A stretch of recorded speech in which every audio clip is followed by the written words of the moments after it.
Selamat siang Ibu, selamat siang teman-teman semua. Kami dari kelompok 4 akan mempresentasikan tugas kelompok kami pengendalian harga pokok minuman. Saya Penggu Senjayulan. Saya Karolina Nida. Saya Brusia Musado. Saya Valentina Kirgalbata. Saya Jalan Pandi. Saya Santa Terena Bonseren. Saya Ronaldo Setiga. Dan saya Yohanes Malas. Selamat menonton. Baik, yang pertama di sini fungsi terkait pengendalian harga pokok minuman. Pengendalian harga pokok merupakan salah satu fungsi pengendalian untuk memastikan biaya yang terserap dalam harga pokok minuman sesuai dengan ukuran-ukuran bahan baku yang telah ditetapkan dalam perencanaan. Yang kedua, terdapat beberapa fungsi dalam industri perhotelan terkait dengan pengendalian harga pokok bahan baku, diantaranya fungsi pembelian, penerimaan, penyimpanan dan pengeluaran, produksi, dan pencatatan penjualan. Berikut pengendalian fungsi pembelian. Pengendalian harga pokok minuman membutuhkan proses yang tidak sederhana, dimulai dari mencari supplier sampai dengan proses pembelian dan penerimaan. Fungsi pembelian meliputi beberapa proses, yaitu yang pertama, memiliki supplier minuman yang memenuhi kriteria yang ditentukan oleh hotel, khususnya dalam legalitas usaha dan harga yang bersaing dengan kualitas yang baik. Yang kedua, melakukan transaksi pembelian. Yang ketiga, memantau transaksi pembelian. Yang keempat, memantau harga minuman secara berkala. Dan yang terakhir, mengevaluasi kinerja rekan secara berkala.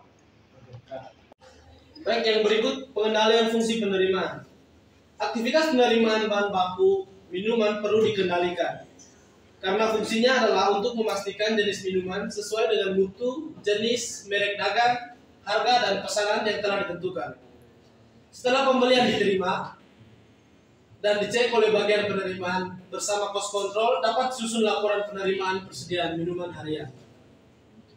Yang berikut pengendalian fungsi penyimpanan dan pengeluaran. Pengeluaran persediaan minuman dari gudang hanya dilakukan apabila permintaan dari departemen terkait, seperti bar dan restoran. Teknik pengeluaran persediaan minuman dari gudang dapat dilakukan dengan beberapa langkah, yaitu yang pertama, adanya permintaan barang dan dokumen formulir permintaan barang dari gudang. Yang kedua, dokumen formulir ditandatangani petugas yang berwenang di bar. Yang ketiga, khusus minuman ringan dan bir disertai dengan jumlah botol kosong dan tempat botol sesuai jumlah di formulir permintaan barang di gudang. Yang keempat, menyertakan data botol kosong dan tempat botol sesuai dengan jumlah permintaan minuman pada dokumen formulir permintaan barang di gudang untuk pengendalian peredaran botol dan tempat botol. Yang berikut pengendalian fungsi produk bar. Pengendalian fungsi produk terkait dengan tugas dan tanggung jawab bagian bar untuk penyampaian minuman dengan harga pokok sesuai proses produk minuman yang dilakukan. Pada jenis minuman yang membutuhkan proses produksi dari bahan baku minuman yang diracik dengan bahan-bahan lain. Pengendalian harga pokok produksi menekankan pada ukuran-ukuran baku seperti harga pokok baku minuman, takaran baku gelas, baku dan resep baku racikan minuman. Yang berikut pengendalian aktivitas penjualan. Aktivitas pencatatan penjualan minuman diawali dengan adanya transaksi penjualan dengan pelanggan sehingga menimbulkan penerimaan sejumlah uang dari pelanggan. Aktivitas penjualan dapat berjalan baik apabila memenuhi beberapa langkah, di antaranya: 1. Setiap transaksi penjualan minuman harus disertai slip permintaan order pelanggan. Yang kedua, setiap bar cek yang dibatal oleh pelanggan. Yang ketiga, laporan penjualan harian harus dibuat sesuai aturan bar pada setiap akhir shift. Yang keempat, laporan penjualan tunai harus dipisahkan dengan laporan penjualan kredit di setiap akhir shift. Yang berikut, pada penjualan minuman tidak terjadi pada departemen bar dan restoran, namun melalui departemen kamar, maka pengendalian biaya dapat dilakukan cost control melalui tahap sebagai berikut. Yang pertama, check up inventory. Buat bar stok agar item-item minuman yang terjual di minibar dapat diisi ulang.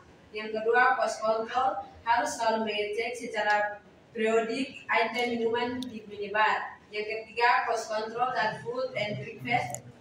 Manajer harus melakukan pengecekan minuman yang kadaluarsa. Yang kedua, kontrol atas penjualan. Laporan penjualan di minibar harus dicek oleh night audit untuk diverifikasi cost control. Yang ketiga, hitungan cost minibar. Tentukan harga penjualan minuman, penjualan yang potensial untuk dikompres dan dicek pada saat laporan akhir bulan dihitung dan diverifikasi lagi. Yang berikut, perhitungan harga pokok minuman. Takaran baku minuman standar drink size adalah takaran yang seharusnya diberikan kepada pelanggan setiap kali melakukan pesanan terhadap satu porsi minuman. Ukuran yang digunakan yang sering digunakan dalam menentukan takaran baku minuman beralkohol adalah satuan ons sama dengan 2,35 centiliter. Oke, baik, yang berikutnya adalah kalkulasi harga pokok minuman satu bak. Yang pertama, harga pokok minuman ringan, bir dan anggur. Yang kedua, penentuan harga pokoknya adalah dengan menentukan jumlah botol kosong dikalikan dengan harga pokok per botol. Jumlah botol yang kosong menjadi dasar perhitungan jumlah minuman terjual dengan harga pokok yang telah ditentukan pada saat pembelian. Yang berikut adalah berdasarkan informasi data pada tabel 6, 4, 6 dan 5 dan 6,6. Dapat disusun kalkulasi harga pokok persediaan minuman yang dikonsumsi dengan rumus sebagai berikut. Harga pokok minuman yang dikonsumsi sama dengan persediaan minuman awal tambah penerimaan minuman dari gudang persediaan minuman aktif. Di sini kami akan menampilkan tabel dari kalkulasi harga pokok minuman dikonsumsi. Jadi pengendalian harga pokok minuman bar dapat didasarkan kalkulasi perhitungan secara fisik persediaan yang ada di bar ditambah penerimaan persediaan dari gudang dan hasil perhitungan akhir. Informasi penyesuaian yang diperoleh hotel dalam waktu 1 bulan per 30 Juni 2020 diperoleh informasi sebagai berikut. Yang pertama, pemakaian 12 botol bir kecil untuk konsumsi manajer Rp1.000 sama dengan Rp12.000.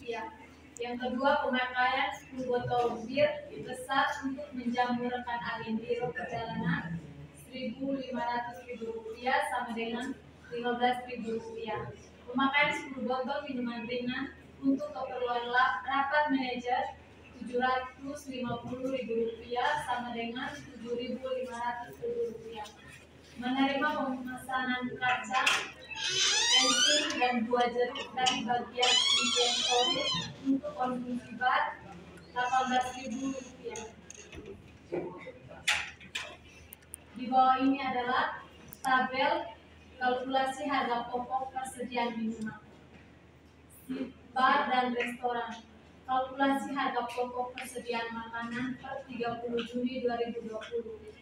Nilai persediaan awal 1 Juni 2020, pembelian per set minuman Juni 2020, jumlah persediaan minuman siap konsumsi, nilai persediaan akhir 30 Juni 2020, harga pokok per set minuman per 30 Juni 2020. Penyesuaian minuman untuk karyawan, promosi dan relasi, administrasi dan umum, makanan untuk bar. Jumlah penyesuaian harga pokok per set minuman terjual per 30 Juni 2020. 6.2.3 rekonsiliasi persediaan dan harga pokok minuman. Kalkulasi jumlah persediaan dan harga pokok minuman akhir dilakukan dengan perhitungan secara fisik dan melaporkannya dalam dokumen yang biasa disebut dengan laporan rekonsiliasi. Harga pokok minuman dengan laporan ini manajemen dan cost control dapat mengendalikan jumlah dan harga pokok persediaan minuman agar jumlah yang ada benar-benar sesuai dengan jumlah persediaan minuman yang sesungguhnya. Teman-teman bisa lihat pada tabel 6.13 rincian penyelesaian jumlah persediaan minuman dan tabel 6.15 rincian harga minuman yang terjual. Rekonsiliasi harga pokok persediaan minuman juga dapat disusun secara multi-step dengan beberapa informasi tambahan sebagai berikut. Yang pertama, jumlah persediaan minuman awal sebesar Rp4.670.000 dibagi dalam dua kelompok persediaan, yaitu untuk gudang Rp3.125.000 dan untuk bagian bar Rp1.635.000. Yang kedua, jumlah persediaan minuman akhir sebesar Rp3.935.000 dibagi dalam dua kelompok persediaan, yaitu untuk gudang Rp2.420.000 dan untuk bagian bar Rp1.515.000. Yang ketiga, budget presentasi harga pokok minuman yang dijual adalah Rp40,44.